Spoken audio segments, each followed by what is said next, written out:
Yeah, that'll work. Cool. Things you learn in random facts. Let's try it. Thompson. You good? Yeah. Yep. All right. Hey class, how's everyone doing today? Good. So before we get started, on a scale of Baby Yoda, how are you guys feeling today?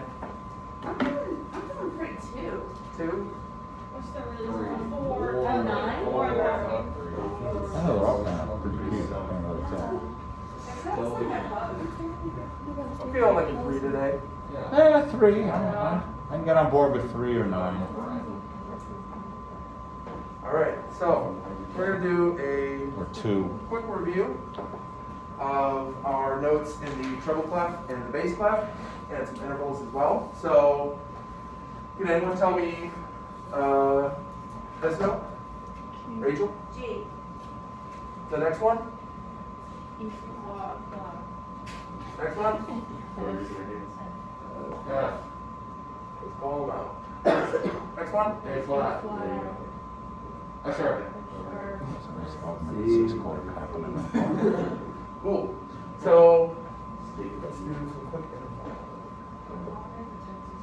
It's a nice augmented 6-chord in the second measure. A flat, C, F sharp. Nice Italian augmented 6-chord.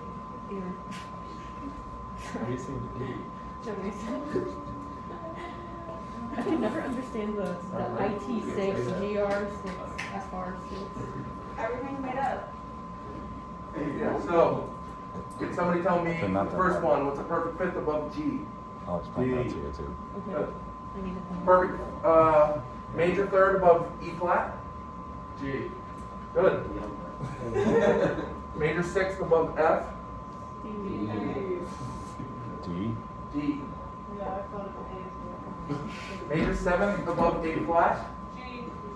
Good. Next one? Perfect fourth above F sharp? D. B. Right. And a minor second above C? C sharp. It's not C sharp. D flat. D flat. That would be an augmented unison. Great. So we've been working with intervals up to this point, and now we're going to start actually making chords. Hey. So intervals are 2 notes, chords are 3 notes, or at least today we're going to be working with triads, which are 3 notes stacked on top of each other. So we have 4 types of triads. The ones that we're going to be familiar with are major and minor, because we've been working with those scales, right? Major scales and minor scales. So a major triad, there's a couple ways you can think about it. This is stacked thirds, so all triads are just thirds stacked on top of each other, right? And you can use major or minor thirds, right? So a major triad is a major third, and then from that note, a minor third. So it's like a major third and a minor third, right? For a minor triad, we have the minor third on the bottom this time, and then the major third on top, right? For augmented and diminished, they use 2 thirds that are the same. Augmented uses 2 major thirds, and diminished uses 2 minor thirds. So, on the piano, major triad, right? We have a major third, and we have a minor third. Play it together, major triad. If we play minor, we have a minor third, and a major third. Put them together, minor triad. If we go to augmented, we have a major third, and another major third. Put them together, it's going to sound a little sour.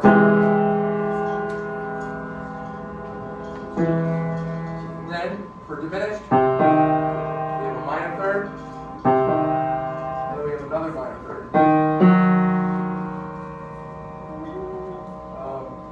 That should be G flat, not G double flat, but yeah, this is how it diminished. So these are our 4 types of triads, and we're going to be working with 3 of them today. We're going to be working with major, minor, and diminished.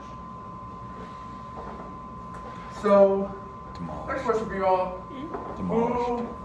Who watched the Super Bowl last year? Demolished. Who's that one? Who's another one?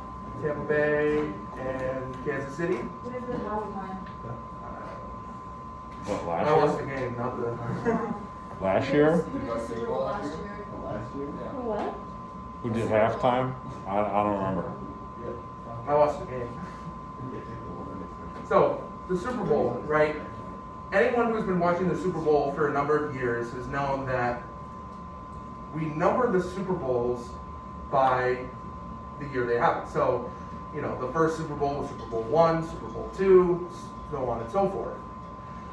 And those Super Bowls get numbers that aren't like the normal numbers or Arabic numbers.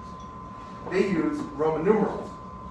So the last Super Bowl was what? XV, right? That's not, it means 55, but it was just marked as XV, right? So those are Roman numerals. And we're going to be working with the first 7 Roman numerals. So, While he's doing that, let's ask one more trivia question. There was one Super Bowl that didn't have a Roman numeral. Does anybody know which one? The first? Nope. They just try to switch it up one year? Yep. I feel like it's like 50. It is 50. Oh, yep. hey, that's Yep. what we hosted. Right? Because they made it 50, like the 50-yard line. Yeah. Didn't Houston do that one? That was during Harvey. Yes. It was after Harvey and Yep, those it was students. 50. so Houston saw.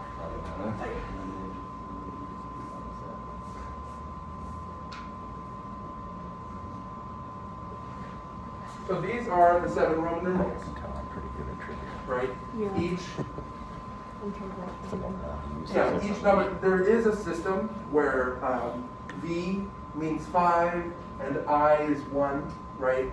There is a system where you could work up to like Super Bowl, I don't know, 60 was like 3 X's, or Super Bowl 30, sorry, it was 3 X's, and you could have like XXVI, right? You could have a bunch of different things, but these are the 7 that we're going to be working with today.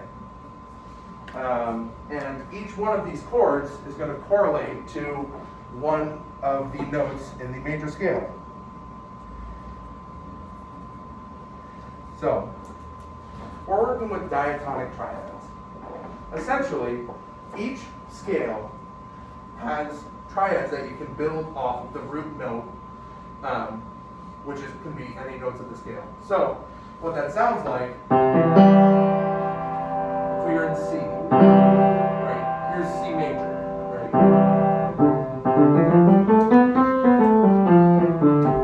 And we kept all of those notes, right? We can build triads using it. So on the PowerPoint it says pick one note to be the root. In this case, we'll pick C. We're gonna skip a note. And that note's going to become the 3rd. Then we're going to do the same thing to find the 5th. Right? And we can do that from any note in the scale. So let's say we started with D. We skip one note, then we skip another note. We have D minor. So that happens the whole way up.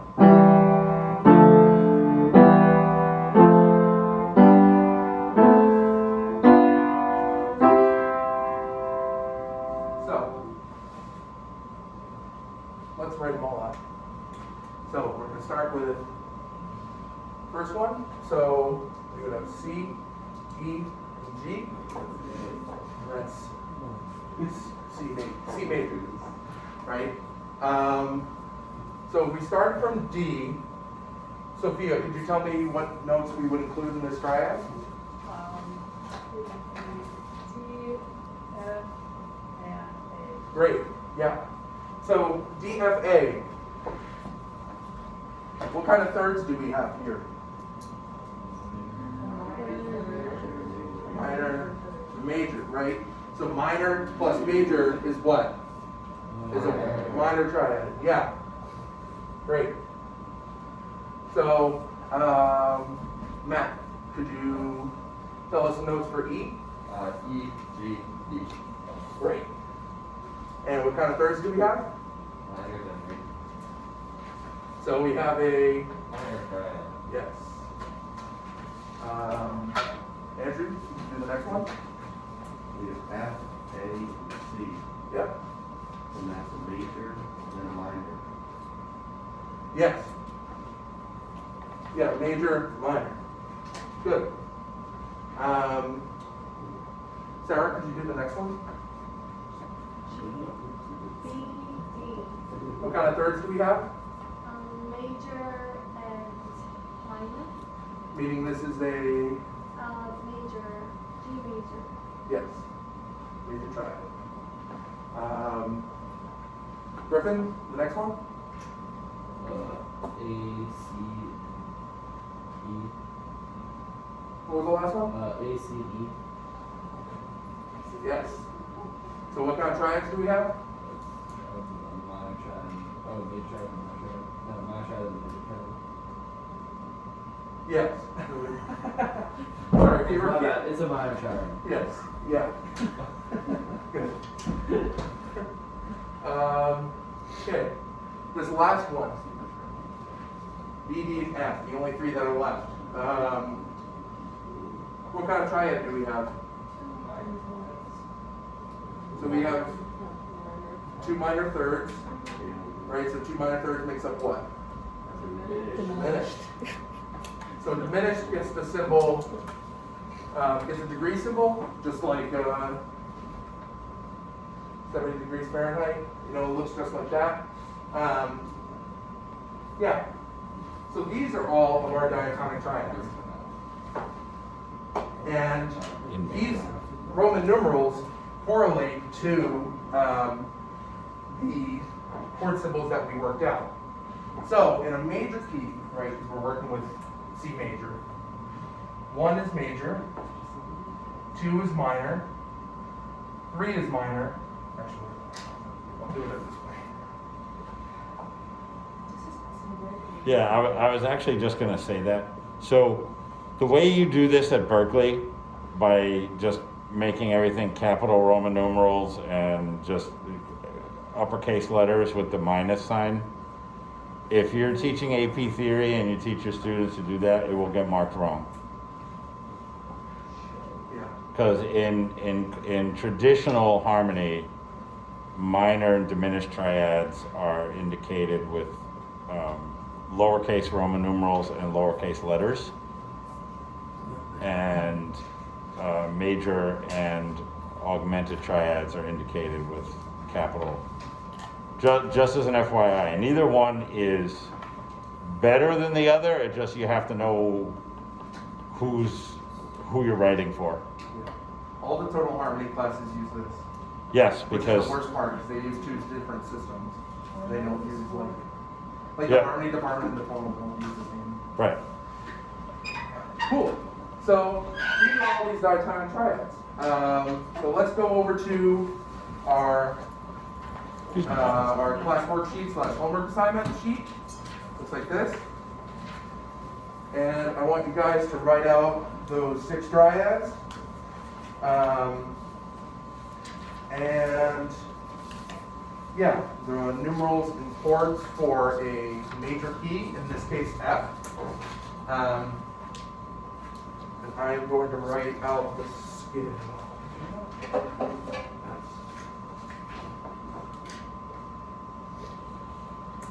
I used to teach so while you guys are doing that, I used to teach both, because you'd get kids in the band who were, in the theory class, who were guitar players or who had learned this, but then if they were going to take the AP exam, like, you have to learn it the other way.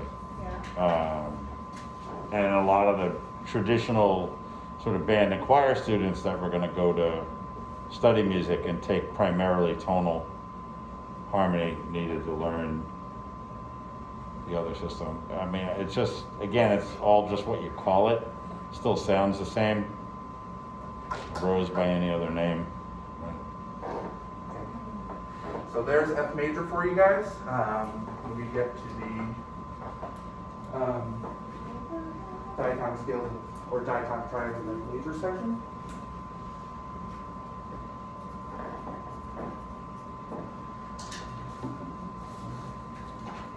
I wish I took the AP theory test.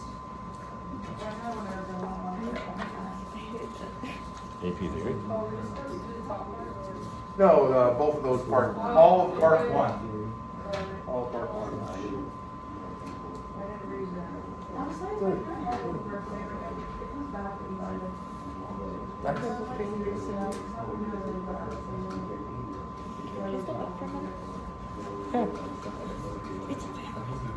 Yeah, no worries.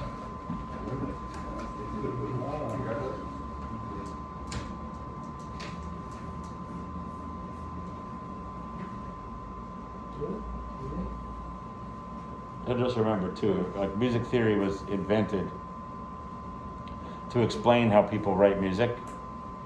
It was not meant to be prescriptive, it was descriptive. The theory didn't come first. Everything's made up. You guys seem to have, This isn't Paris. so you guys seem to have a pretty good handle on all that. Is everyone, do we need a few more minutes or are we all set? Good? All right, let's go on. Actually, no, let's review these real quick. So one I want to review is B flat augmented. So, B flat, D, right? That's our major third, right? We know augmented triads are 2/3 stacked on top of each other. Two major thirds, that is. So, what's a major third above D? F sharp, right? So, I saw on somebody's sheet that they wrote B flat, D, and G flat. Would this be wrong or right? Wrong, right? Because G flat to D, if we have D to G, right? D to G itself is a perfect fourth. G flat, it's still a type of fourth, right? Because we're coming from G. It's actually called a diminished fourth interval, right? But F sharp, because F and D are a third apart, F sharp is correct. Does that make sense? Cool. Yes. Good. All right. So let's go on to, let's go on to part 2. So the next 2 parts on that assignment, and we're going to be switching over to the manuscript sheet. Just before you jump ahead, I mean, the sequence here is fine. Chances are your students are gonna need a lot more practice, Yeah. right? So this might be a spot to just give them like examples and just let them work the rest of the period on like doing it, just practicing it before going to another topic, maybe splitting and then doing a second lesson. I'll let you keep going, Okay. but just know they're probably gonna need way more practice examples. Yeah. Right, good. Okay. So, in a piece of music, if we include all of our chord symbols and, hey guys? Okay. So, in our music, if we include chord symbols and Roman numerals, and as well as triads and a bass note, this is essentially what it's going to look like, right?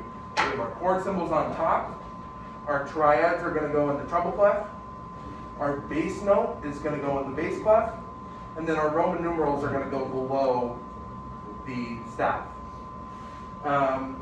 So part 2 is giving you the Roman numerals and the chords. Right? Yeah. You have the Roman numerals and you have the chords. And what I want you guys to do is, for those 4 chords, is to write in the bass note and the triads. Yeah, and I want all these triads are going to be stacked just like we've been working with. Next class, we'll start talking about inversions and how you can change the order of those notes. But for now, let's just keep the triads stacked from the bottom up. So the first one on the sheet, actually, yeah, so you guys can go ahead and start part 2, and I'll come around and see what you guys are doing. What's the difference between the chord symbols on the top and the Roman numerals on the bottom? That's a question for the class. Yeah. What's the difference between the chord symbols on the top and the Roman numeral? Fixed or immovable. Chorus numbers, I mean. They actually indicate different things. Even though the Roman numerals do indicate the chords, but they indicate something else as well. Function. The chord symbols on top do not indicate function. They just give you the name. So if everyone takes a quick look over at the cheat sheet I handed you guys. On that sheet, we have a couple of different things. We have, at the top, we have a piano. In the middle, we have a diagram of common functional progressions. So this is kind of what Don was talking about with the functionality of the Roman numerals. The different Roman numerals will have a tendency to go to different chords, or certain Roman numerals like to go to other Roman numerals. And yeah, like that's how we can kind of start to form our own progressions, which we'll do later. And we also have here the circle of fifths with all of our keys, all of our sharps and flats. We have our major, minor, augmented, and diminished triad construction. And then we also have our diatonic chord qualities, which are all of these. And yeah, it also includes some minor ones, but we won't be working with minor today. So let's see what part 2 is.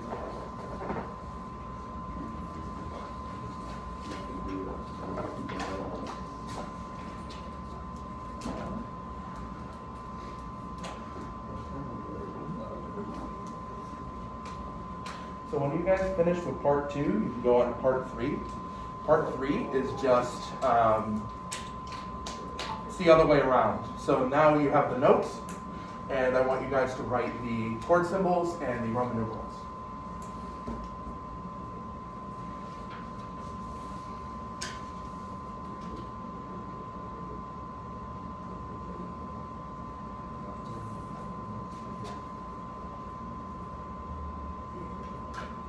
Oh, wait. I just came. Did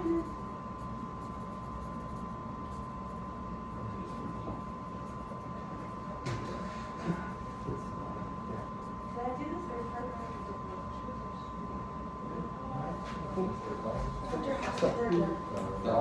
Did I do this in third part?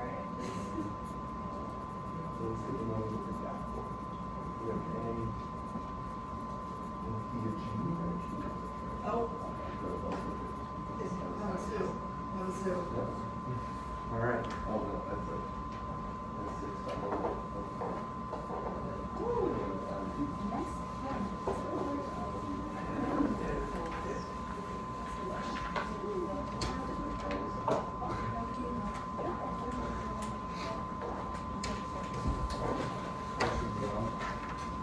If you're using the lowercase Roman numerals, would you also use a lowercase letter?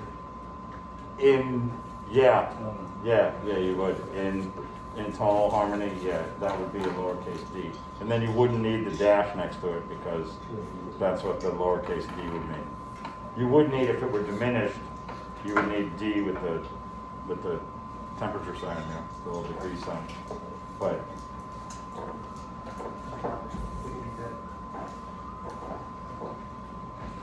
again, it's all just what you label it, and it doesn't, I would usually start with students who are more comfortable with the stuff on top, who read like tabs, and I was like, just identify the chords first. And then we'll go back and talk about how they're functioning and what they could be. But sometimes it's too much to think of both all at once. You just have to kind of name them first. What I think the harmony and the comp departments here struggle with is helping you guys make those connections. Right? It's all the same. So I was classically taught, except for piano, and I learned how to play off of lead sheets. And myself, I realized like, oh, this is all just the same stuff, just that one group's calling it this and the other group's doing it this way, but it's literally all the same, it's just the same notes. So you have to start with the lead sheet notation sort of on the top, and then kind of get into the functional harmony aspect of it. But they should help you make those connections. And the fact that they don't really, is a little troublesome. Would someone like to come up and write the first two chords in the treble clef on the board? Rachel? Berklee, you can do the other two. Honestly, very good practice. How many words here?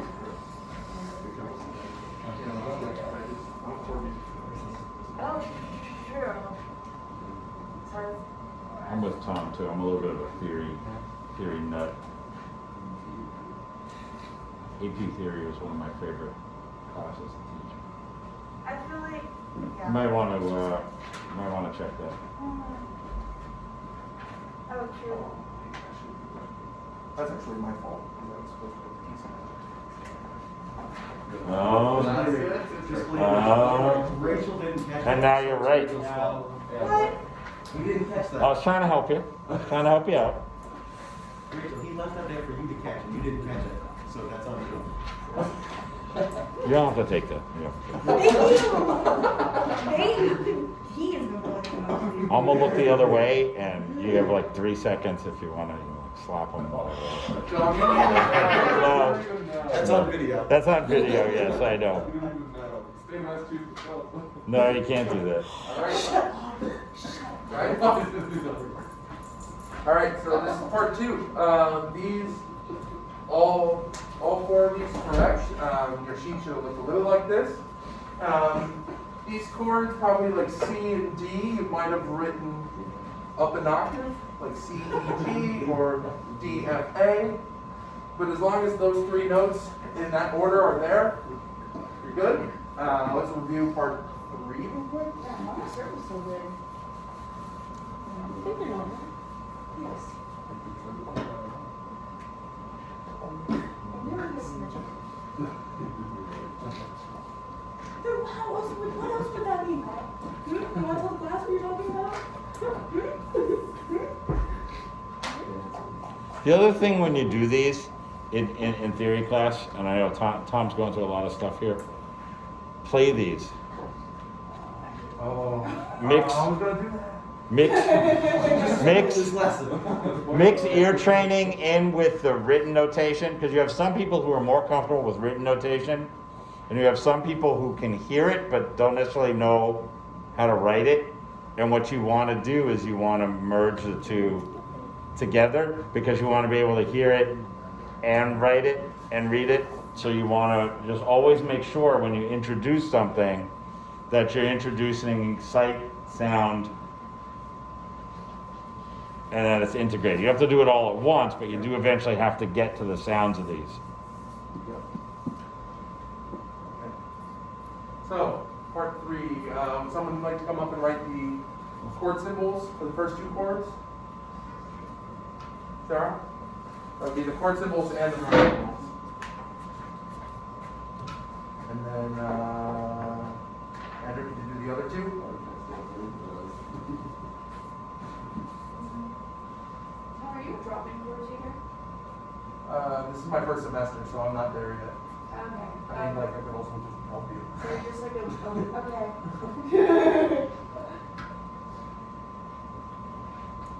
Yeah, because the tutoring, there's so many kids this semester.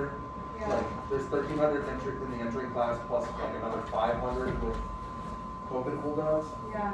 So getting a tutoring slot has been like tough. Yeah, I know there's a wait list right now. Everyone is like completely booked. So, I can ask them.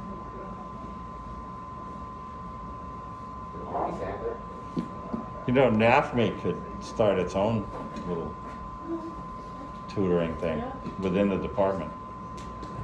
All right, guys. So here are the correct chords for part 3, correct chords and correct Roman numerals. Great job. Yep.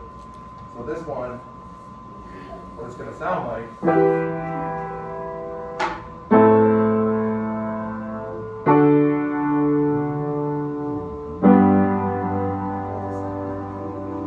So we'll play it one more time.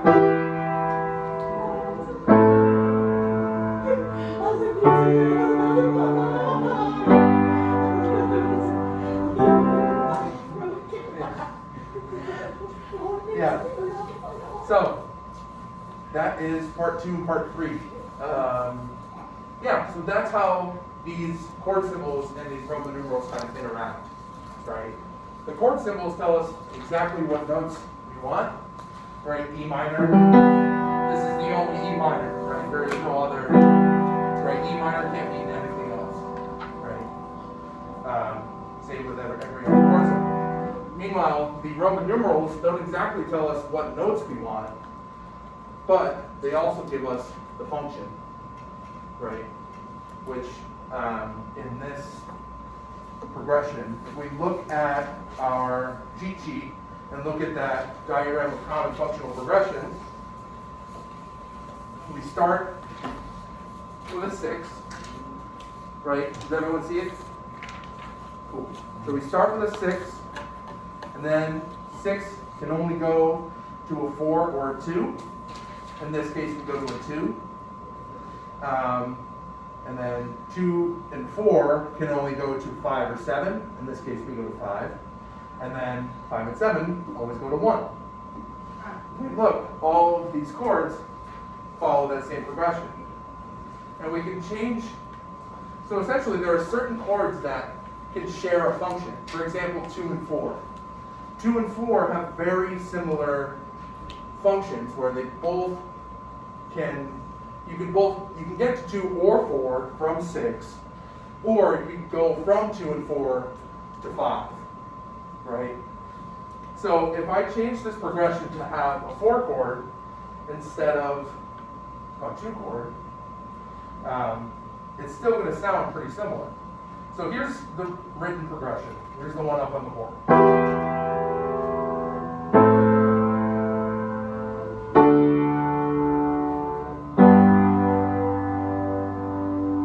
Change it to a 4 chord instead of a 2 chord.